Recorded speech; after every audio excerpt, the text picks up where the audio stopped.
palco italiano ele lhe oferece uma visão frontal da cena. Você tem uma divisão muito clara entre o que acontece no palco e o que acontece na plateia. No espaço alternativo, não. Você tem uma coisa completamente fluida, na qual você tem plateia em qualquer posição de vista do espetáculo. Você tem cenas que podem ocorrer entre o público. Você pode dividir essas cenas em diversas áreas. Nós conhecemos algumas formas de espaços teatrais que são clássicas. Tinha o teatro grego, era a luz do dia, claro, e é o formato arena que perdura até hoje, tem uma série de vantagens. O arena, acústicas e tal, eu acho que há uma certa tecnologia, mas sem nenhuma tecnologia, esses espaços me parece que vêm de uma coisa primitiva. E que resultou no teatro arena grego naturalmente.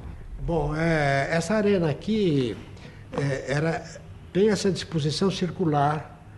É um espaço que tem mais ou menos 4 metros por 4 metros de liberdade para você criar neste espaço as necessidades que a peça pede. O espaço define um pouco a maneira como você vê aquele espetáculo, como você organiza, como você planeja. E hoje a discussão é muito essa. Qual é o espaço do teatro hoje?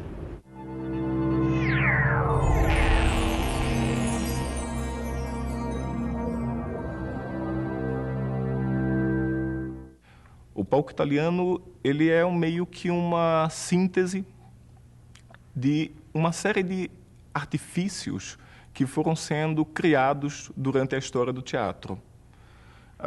Você tem nele elementos que vêm desde do teatro da Grécia Antiga. Os gregos, com as suas tragédias e suas comédias, tinham elementos que criavam a figura do que eles chamavam de Deus ex machina. E essas participações dos deuses nas tragédias, elas aconteciam em super grande estilo. Então você tinha o Deus Sol que vinha na sua carruagem puxada, e isso aparecia em cena realmente. E eles criaram muitos elementos cenotécnicos, muitos truques para poder possibilitar essas cenas. Teatro da Idade Média, que foi transferido, os mistérios, que você tem desde uma primeira etapa em que as cenas passavam em carroças no meio da rua pelo público, e o público ficava estático e o espetáculo ia passando na frente deles. Isso é transferido, num determinado momento, para dentro das igrejas. E aí você passa a ter uma preocupação com a luz que entrava pelas janelas da igreja para compor essa cena. Lá na Inglaterra se criou o teatro que eu chamo de isabelino, mas que as pessoas chamam de elisabetano. E tinha então o povo que ficava lá embaixo, tinha o alçapão, tinha os nobres que ficavam... E tinha essa facilidade de mudar de ambiente.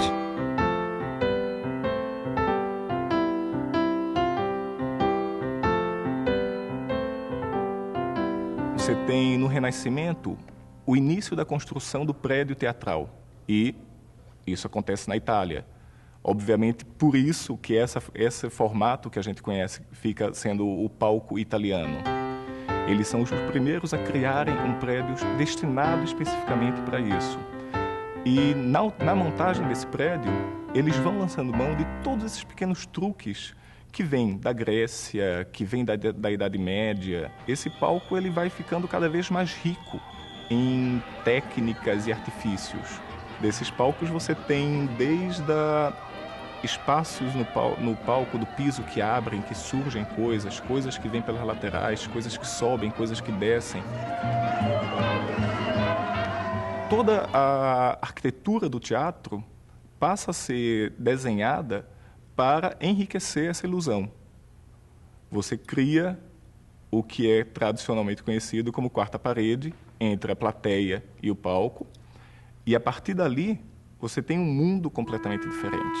O que a gente chama de caixa cênica é justamente esse espaço do palco com todos os seus segredos escondidos.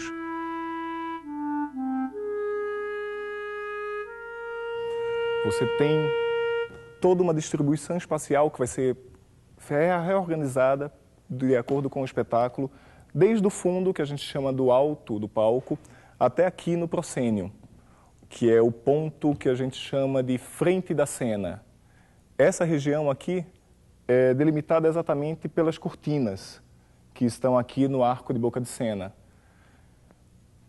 E é a região mais próxima do espetáculo entre o ator e o público.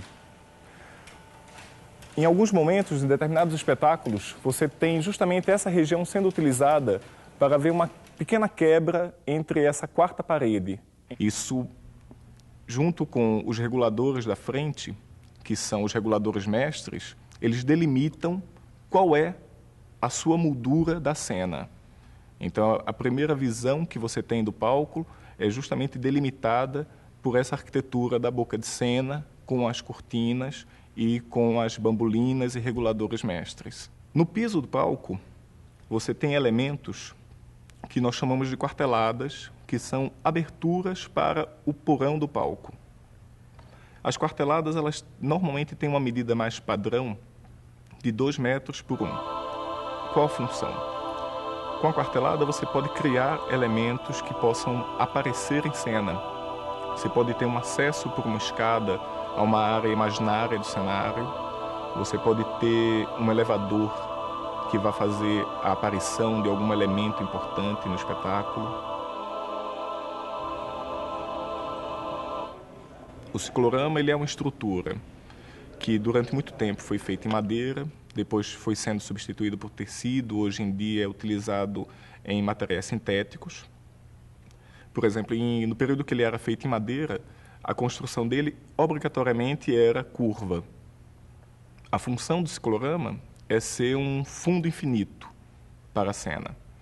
Então era um local onde você podia jogar luz e com a luz você criar uma sensação de qualquer espaço que complementasse a cenografia do que estivesse na frente dele. O ciclorama atual é muito mais um painel reto que vai ocupar esse espaço para não perder essa área das curvas. A ribalta são luzes que ficam na beirada do palco e que iluminam os atores de baixo para cima, para tirar aquelas manchas, porque em cima tem as gambiarras. A palavra gambiarra hoje é usada muito para dizer uma trapezonga, um troço bem inventado, mas não. Um gato e tal, uma gambiarra. Não. Gambiarra são aquelas lâmpadas que ficam atrás das bambolinas. Olha que nomes bonitos que tem, né? As bambolinas são aqueles panos horizontais que tapam exatamente essas luzes, que iluminam os atores de cima para baixo. Então, as pernas e as bambolinas, elas completam justamente essa delimitação da cena com a função de manter a ilusão, que é a grande jogada do palco italiano. Aqui você faz o caminho de entrada de um ator em cena. Ele vem dessas escadas que tem o camarim. Aqui na área de coxia é onde ele vai se preparar para entrar em cena. E quando ele passa dessas pernas, ele entra ali, no palco, que é justamente essa área onde acontece esse outro mundo. Tudo que aconteceu ali, tudo que ele vivenciou até ali, deixa de existir. E aqui ele passa a viver a ilusão do que o diretor imaginou e concebeu para esse espetáculo.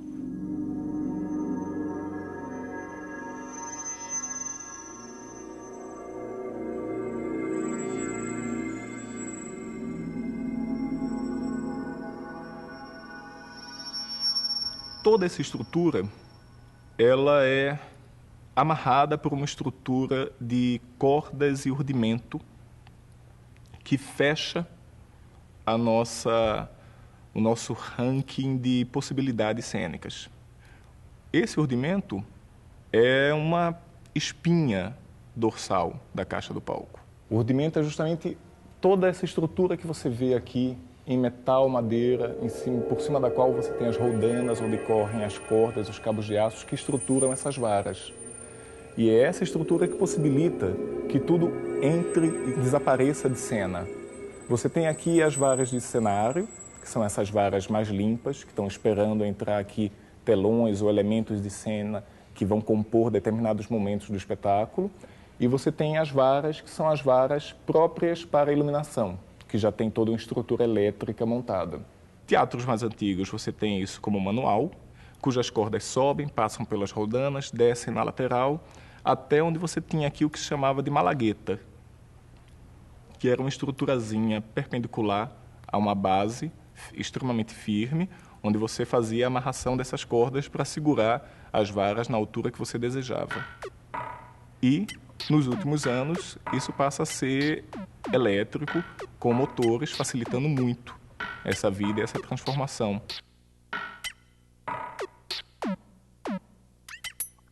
Com essa utilização de piso, porão, alçapões, entradas de coxia, subidas e descidas das mobilinas, você consegue ir fazendo justamente essa composição da cena e dar a ela uma agilidade que não havia até o período da Renascença. Você tem a cenografia realmente modificando a cena durante o espetáculo com uma riqueza de detalhes que você nunca teve antes.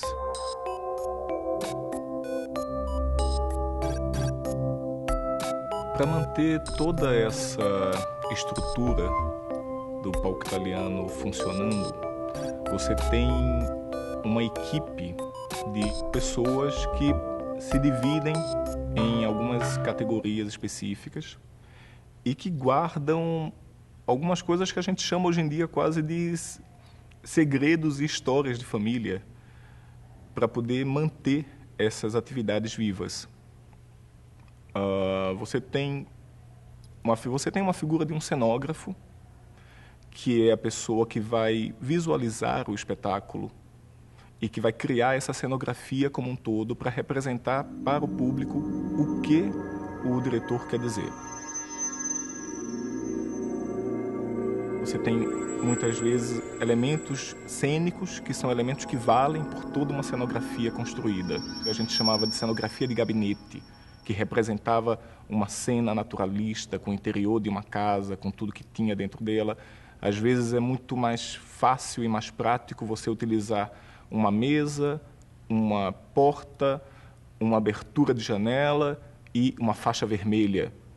E aquela composição dentro da cena vai fazer completo sentido para o público do que o diretor está querendo passar. Então, o cenógrafo é a pessoa que vai traduzir essa ideia do diretor e tornar isso físico para a plateia. O cenógrafo ele vai trabalhar junto com um cenotécnico, que é a pessoa que vai construir esse cenário. Cenotécnicos é uma daquelas profissões que você encontra muito clãs de cenotécnicos. Você tem famílias de cenotécnicos que têm determinados segredos de construção de cenário que realmente são hiperpassados de família, assim, de pai para filho.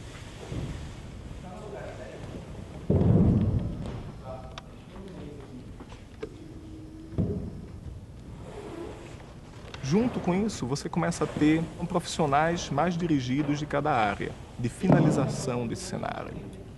Você tem pintores de cena, você tem um determinado cenário que é todo feito em tecido, um determinado cenário que é todo feito em madeira. Dependendo do acabamento que você quer dar em cima disso, esse cara vai utilizar uma técnica de pintura, vai utilizar um tipo de material que vai lhe dar uma sensação completamente diferente. Existem serralheiros, existem marceneiros, pessoas que vão trazendo cada um pouco da sua atividade. Às vezes essas pessoas até eram serralheiros e marceneiros comuns, trabalhando normal, que foram sendo raptadas e sequestradas pelo teatro, e eles começam a adaptar o formato de trabalho para as necessidades específicas do palco.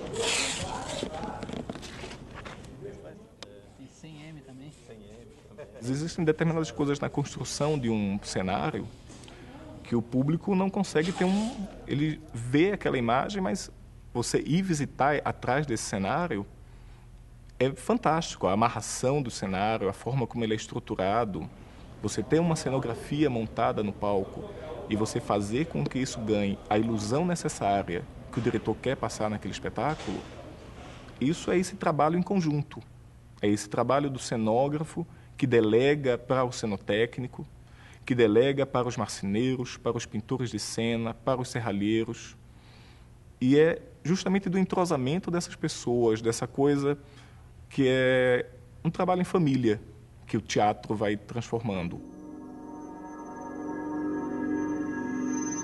A partir desse momento, você começa uma segunda etapa da vida do espetáculo, que é a temporada que o espetáculo vai fazer para o público. Aí entra um novo elemento, que é o maquinista. O maquinista é a pessoa que vai operar o espetáculo, realizar as mudanças de cena ao vivo, durante o espetáculo, a cada noite. Ele vai garantir que tudo aconteça com o ritmo correto, nos tempos corretos, com todas as trocas de cenário necessárias. Ele é uma pessoa que convive com o espetáculo e ele realiza todas as cenas da mesma forma que o ator que está lá, que o operador de luz, que o operador de som. Ele vive a mesma emoção de todos os profissionais envolvidos naquele espetáculo. Eu tive a sorte de trabalhar com grandes encenadores, como Flávio Rangel, como Márcio Aurélio, como José Renato, como Aderbal Freire Filho, que na época a profissão do iluminador era muito recente, né? Ela foi criada legalmente, a lei foi criada em 78, em outubro de 78. Então tinha pouquíssimos anos dessa função, né? Então, em geral, os encenadores que cuidavam dessa parte do projeto de iluminação. E aí, trabalhando com essas pessoas, fui desenvolvendo gosto e adquirindo conhecimento para que, num momento posterior, eu começasse a desenvolver meus próprios projetos. Antigamente, quem fazia a trilha sonora do espetáculo era o próprio diretor. Como se fazia tudo, né? Fazia iluminação, fazia cenário. Antigamente, o diretor era o mágico de Oz, né? Depois é que as coisas foram especificando e você tem o cenógrafo, você tem o iluminador e você tem a pessoa que faz a trilha sonora. A trilha sonora é a criação do que vai entrar como som, como música, né? Porque tem efeito sonoro também, que é uma coisa muito interessante. Então não é só música, é esse efeito sonoro, né? E é também... e a parte de sonoplastia, a parte, como a palavra diz, é o que você vai mesclar, misturar, o que você vai cortar. Você vai fazer um som que não é real, você vai fazer uma mixagem, uma edição. Você vai misturar uma música com uma chuva, entende? Ou você vai fazer um desastre de automóvel, entende? Coisas que tais. Você vai fazer edições e mixagens. Então a trilha sonora é um pouco a concepção, mais a concepção, do que a sonoplastia. A sonoplastia é você chegar e ir para o computador fazer, entende? Ou para o gravador e fazer.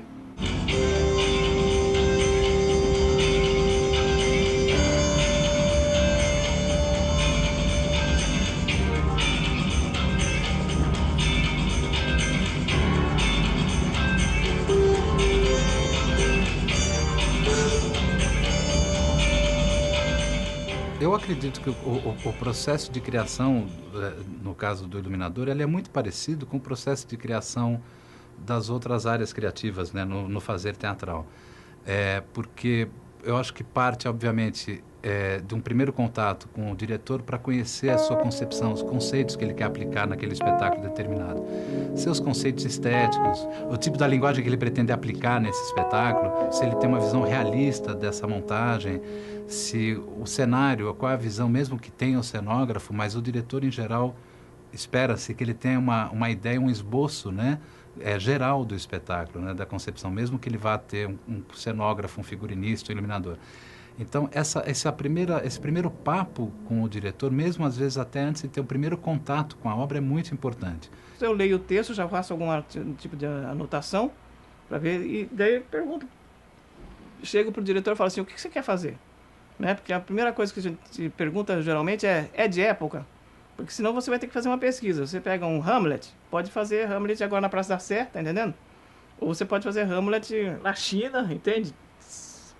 Viva o teatro, né? Então, você pode fazer de qualquer forma que você quiser, entende? Então, primeira coisa que você pergunta assim, é de época, é certinho a coisa? Porque daí você vai ter que fazer uma pesquisa certinha, tem que correr atrás das músicas, tem que fazer a época, tudo certinho.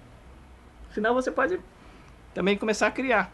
pergunta assim, essa parte aqui que é baile, vai dançar mesmo, não vai dançar, tem coisa, qualquer coisa. Se você tem coisas tipo assim, que são técnicas, se vai ter uma dança, essa música eu tenho que correr antes, eu não posso entregar a música da dança um dia antes da estreia, né? E aí, a partir daí, esse processo eu acho que é muito parecido, porque você tem que estudar esse texto, você tem que acompanhar, se possível, essa decupagem desse texto, porque isso vai te ajudar no entendimento da obra, você entender o contexto histórico que ela está inserida, se isso é importante ou não, até na concepção do diretor, até para você, quando você começar a imaginar os seus efeitos, você tem que pensar no ferramental que você vai usar, porque isso também tem a ver com esse conceito. A gente acompanha sempre o ensaio, a gente vê sempre o ensaio, porque se você não acompanhar o ensaio, você não faz.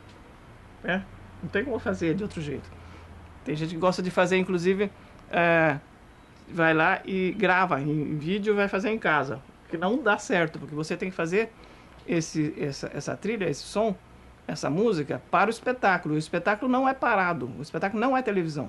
E a partir do momento que esse espetáculo vai sendo posto de pé, como se diz, é importante que você acompanhe, porque o desenvolvimento das outras áreas, do cenário, do figurino, da sonoplastia e da iluminação, eles são muito orgânicos, né?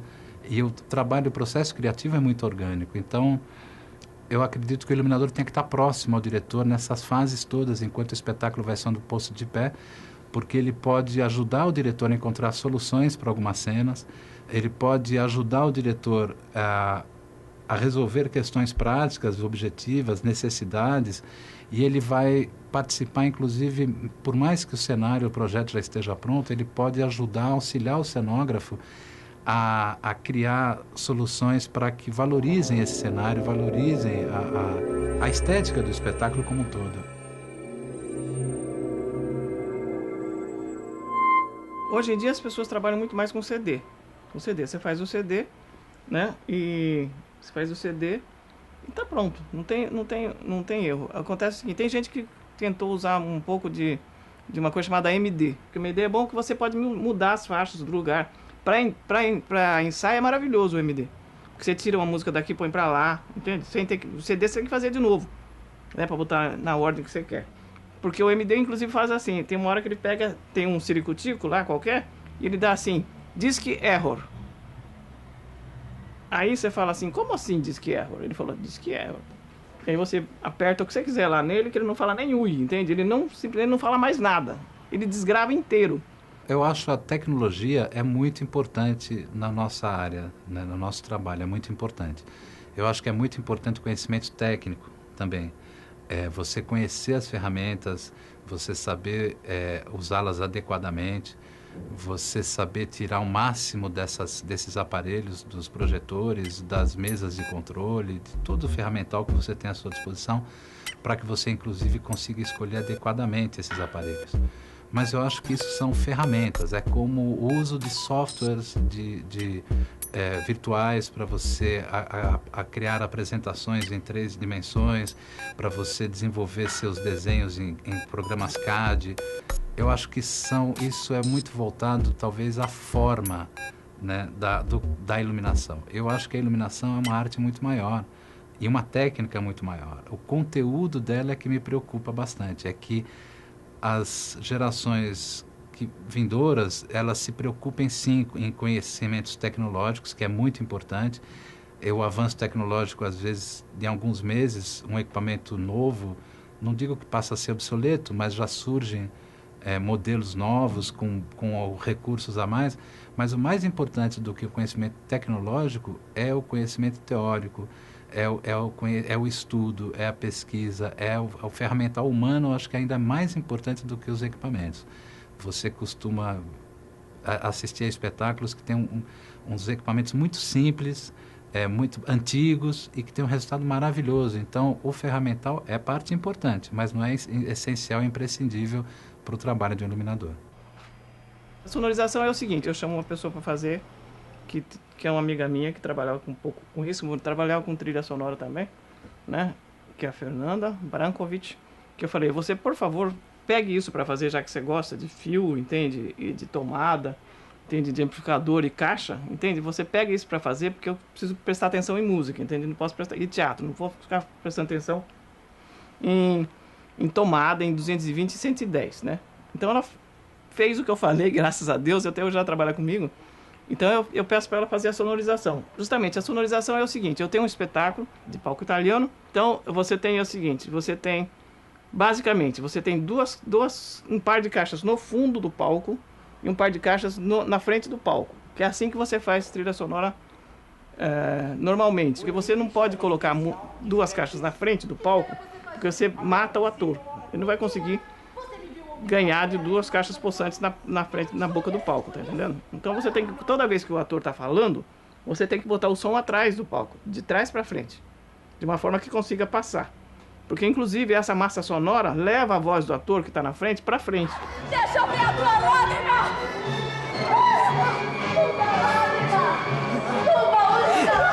Quando você precisa fazer a abertura ou o encerramento, você puxa o som do fundo para frente, que é uma coisa muito legal de fazer, porque as pessoas sentem que o som vem, entende? Isso é muito bom.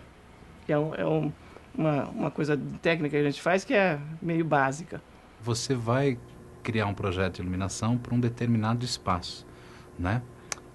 Esse espaço, ainda mais num país que tem certas precariedades como o nosso, nem sempre ele está adequado tecnicamente para receber um projeto, para receber um espetáculo.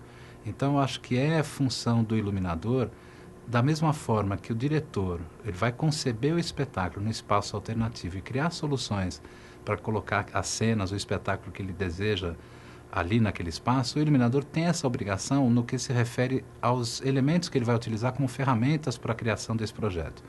Porque se você pensar que o iluminador simplesmente vai pegar o mesmo aparelho, a mesma ferramenta que ele utiliza no teatro convencional e transportá-lo para um espaço alternativo, nem sempre vai ser a melhor solução. Então faz parte do trabalho do iluminador desenvolver muitas vezes uma ferramenta apropriada não só para o projeto, mas para aquele espaço em que o projeto está sendo criado. Isso é muito importante. Isso demanda tempo, demanda pesquisa, demanda conhecimento técnico até para escolhas de materiais e não só os equipamentos, né? Vocês chamam o operador de som 2 dias antes de estrear o espetáculo, o que já é uma loucura total, porque quem está fazendo a trilha não pode estar lá operando o som, porque você está fazendo a trilha. O operador de som é um cara que vai estar lá trabalhando. As pessoas não vão estar vendo, mas eles têm que estar no palco, porque o som está lá. Então ele tem que estar ensaiando tanto quanto os atores. O operador de som ele toca, às vezes, junto com o ator falando. Então eles têm uma coisa que eles precisam se mesclar. Então por isso que o operador de som está lá no trás, entende? Porque ele tem que ouvir o ator falando para ele, chegar o som dele e o ator falando e ele ouvindo o ator falar. Quer dizer, é uma coisa que tem que ter muito cuidado.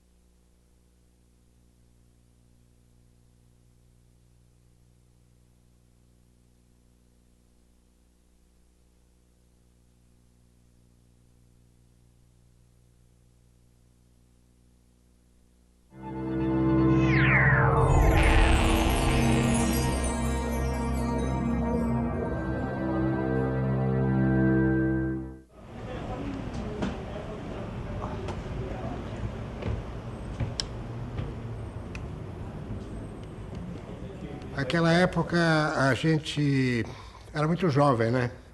Então pensava em reformar o mundo e ganhar o mundo e a gente não tinha dinheiro. Então, como fazer teatro sem dinheiro? Naquela época a gente se mirava no exemplo dos grupos teatrais ricos, os elencos estrangeiros, as companhias estáveis que existiam na época, o TBC que estava se formando. E se gastava muito dinheiro em cenografia, em figurinos, em uma porção de coisas, uma parafernália toda. Então a gente pensava, será que não é possível fazer teatro sem nada disso? Só com a nossa vontade? E foi aí que surgiu a sugestão do Décio Almeida Prado, que era nosso professor na escola. Disse, por que vocês não fazem como um grupo que faz um teatro in the round lá nos Estados Unidos? Em Dallas, Texas, tem uma mulher que faz Theater in the Round. Theater in the Round. Então, ele me mostrou um livro escrito por essa diretora, Margot Jones, e a gente lê o livro e poxa, é possível fazer sem essa parafernália toda. Naquela época, eu estava no segundo ano da EAD, era 1949. E a gente resolveu tentar uma experiência. Escolhemos uma peça em um ato de Tennessee Williams chamado The Long Goodbye, traduzida para Demorado Adeus. E resolvi montar essa peça com os alunos da EAD numa experiência feita no meio de uma sala, restringindo os cenários, tirando qualquer sugestão de cenografia e com os alunos no meio da sala. E a gente fez uma experiência que foi muito gratificante. No segundo andar do TBC, do prédio TBC, onde a escola funcionava, a gente realizou essa primeira experiência. Eu acreditava, naquela época, que não era qualquer peça que se prestava a esse tipo de trabalho. Porque, segundo a nossa opinião naquela época, havia peças onde a cenografia seria indispensável. Hoje eu penso totalmente diferente. Mas naquela época a gente procurava peças mais despojadas de cenografia para tentar fazer as apresentações.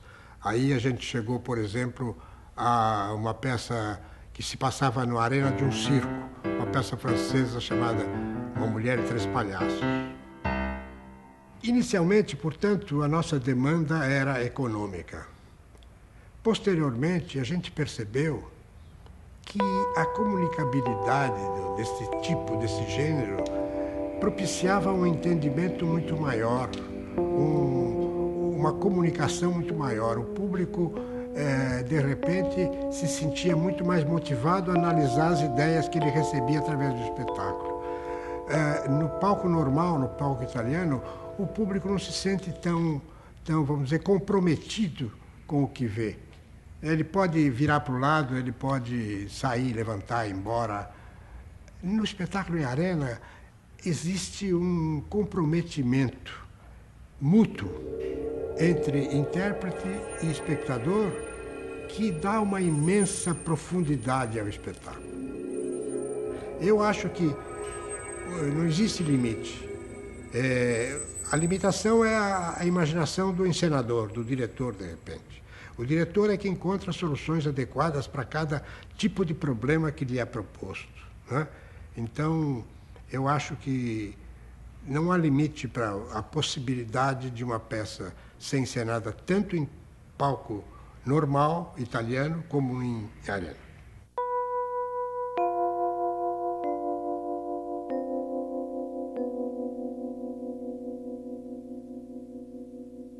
Isto aqui, esse espaço que vocês estão vendo aqui, era uma garagem vazia, na época que estava vazia há uns 2 anos. Os proprietários queriam alugar, mas não sabiam para quem. Então eu vim olhar e disse, puxa, aqui daria um teatrinho, vamos fazer um teatrinho aqui em arena e tal. Nós mesmo martelamos e fizemos isso aqui, essa estrutura exatamente como está aqui agora, com uma diferença talvez neste canto do lado de cá, que vocês vão ver que está um pouco alterada agora, mas antigamente era totalmente fechado e oferecia um espaço de 3 por 4 metros no centro, vazio, que era onde a gente realizava os nossos espetáculos. Imaginem vocês, um espaço de 3 por 4 metros. É uma terrível limitação, porque posteriormente eu vim conhecer arenas muito maiores, 12 metros de diâmetro, onde você pode fazer o que quiser. Nos nossos 3 por 4 metros, durante 12 anos, a gente fez de tudo, desde peças comerciais, peças policiais, clássicos franceses. Inauguramos esse espaço em 1º de fevereiro de 55. Naquela época do Black Tie, por exemplo, o Black Tie pedia o interior do barraco da favela e o exterior. Então a gente fez um pequeno cercadozinho aqui num canto onde se passavam as cenas do interior. E nos outros espaço livre era onde aconteciam as outras cenas da favela. A gente usou aquelas escadas laterais, por exemplo, também para mostrar alguns aspectos do morro, por exemplo. Tinha uma cena romântica passada entre os dois atores principais, o casal principal, que se passava no alto daquela escada e era como se estivesse no alto do morro. Este tamanho 3x4, na verdade, limita um pouco a movimentação. E a gente chegou a fazer peças aqui com muita gente, com uma peça de mulher, escola de mulheres. Escola de mulheres tinha 16 atores, 18 atores aqui que circulavam por todos os caminhos desse espaço, e tinha 3 saídas fundamentais. Uma aqui de um lado, outra do outro e outra aqui central. Essa aqui foi, nessa reforma última feita nesse teatro, foi um pouco aberto mais. Aqui ficou um teatro, já não é praticamente inteiramente de arena, é um teatro mais elisabetano, quase, com uma parte protegida e outra parte mais aberta, um avanço para o público propriamente.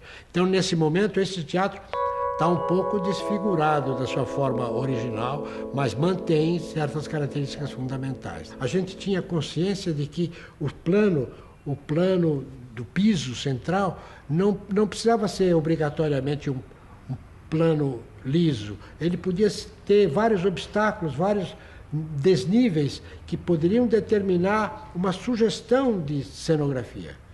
E também a cenografia feita caindo do teto, por exemplo, aspectos, coisas penduradas no teto que poderiam sugerir algum símbolo de algum objeto ou local determinado.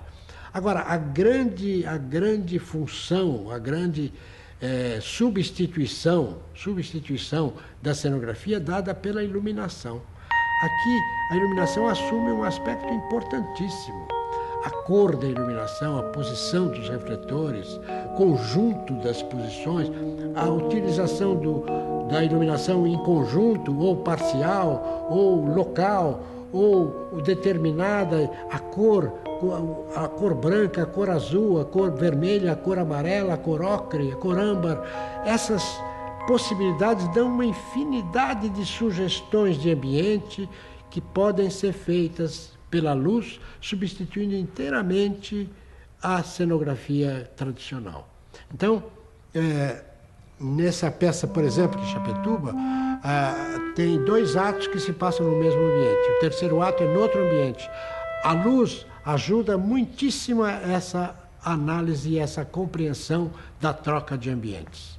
E o público compreende perfeitamente.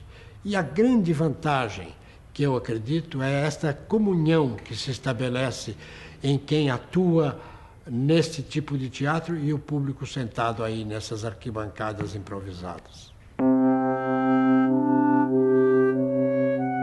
Eu acho que a Quadrienal de Praga é um grande evento e o Brasil sempre participou muito bem e sempre ganhou muitos prêmios. E já em 95 ganhamos a Golden Triga. Em 99 a medalha de ouro em arquitetura novamente por um conjunto de projetos, entre eles o Oficina, o Santa Cruz, o Teatro Anexo do São Pedro de Porto Alegre, a restauração do São Pedro daqui. O Oficina e o Teatro do Colégio Santa Cruz tinham uma transformação, propostas de transformação do espaço cênico. O Oficina mais radical, né? E o Teatro do Colégio Santa Cruz, que tinha uma proposta de um espaço ser flexível, ter uma flexibilidade que pudesse incorporar várias propostas cênicas. É um teatro considerado de multiforme, e que a gente pode fazer todos os tipos de espetáculos, seja um espetáculo com característica de palco italiano, arena, semi-arena, elisabetano, proscênio lateral, palcos laterais, porque essa plateia onde nós estamos aqui é uma plateia móvel. A gente está dentro de um retângulo com praticáveis móveis, onde você pode regular os pés e aqui colocar as poltronas que a gente guarda lá atrás e ter essa possibilidade de flexibilidade de plateias, né, e palcos.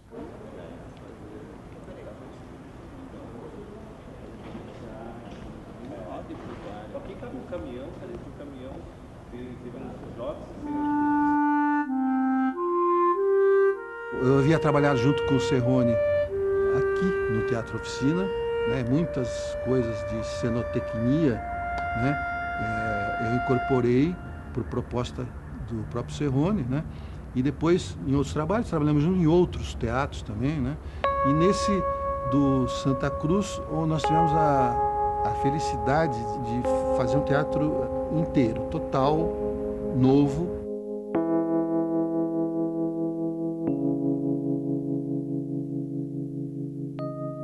Então, essas propostas de transformações, também de não deixar que fosse simplesmente uma caixa de múltiplo uso. Era um teatro que tinha uma plateia fixa, uma plateia removível, que fica no mesmo nível do palco.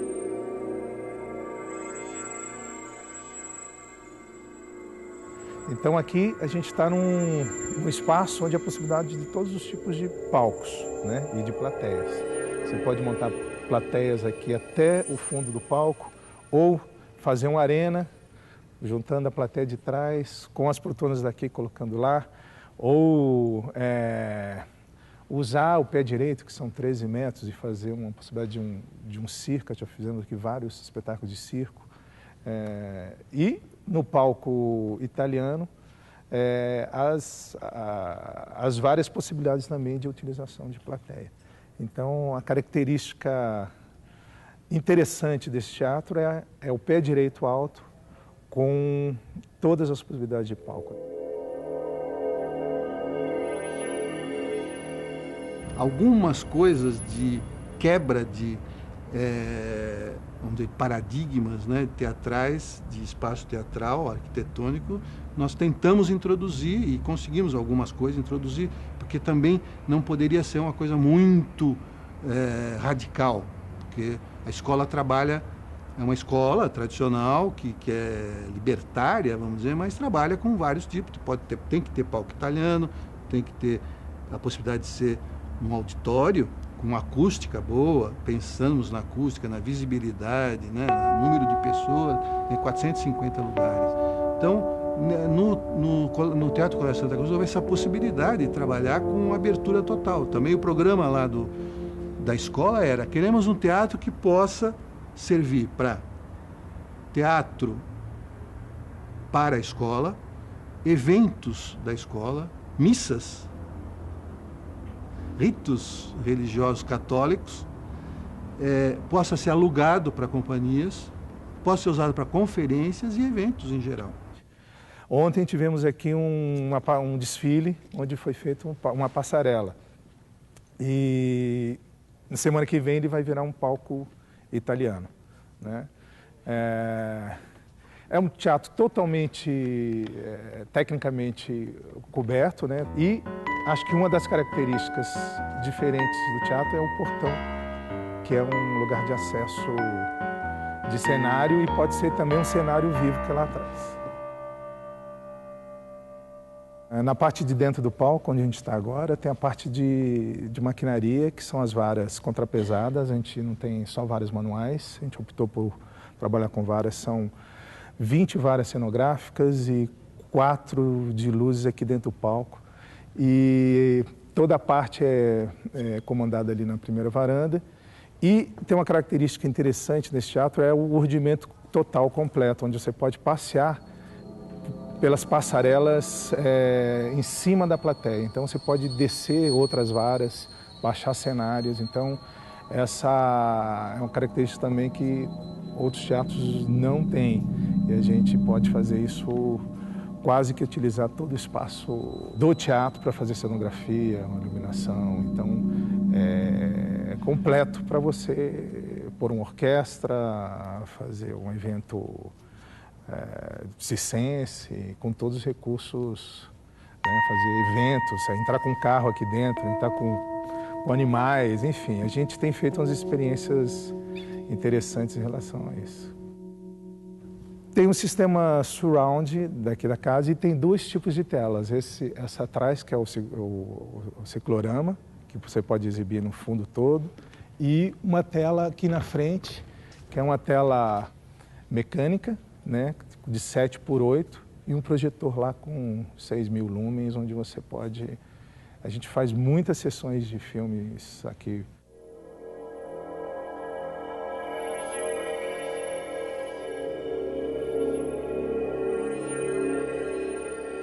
O teatro é todo vestido, não tem paredes. Então, o que faz a caixa preta são cortinas, e a única coisa fixa que também sai são a tapadeira aqui, que também é móvel. Então você pode fazer a coxia, o tamanho de coxia que quiser e o tamanho de altura que você quiser também. Então ontem a gente ele está desvestido agora.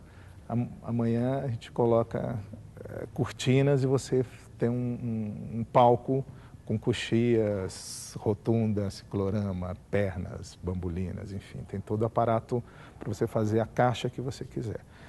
E aqui a gente está dentro de está no palco, aqui tem uma quartelada com 21 quarteladas que dá para um fosso de 3 metros embaixo.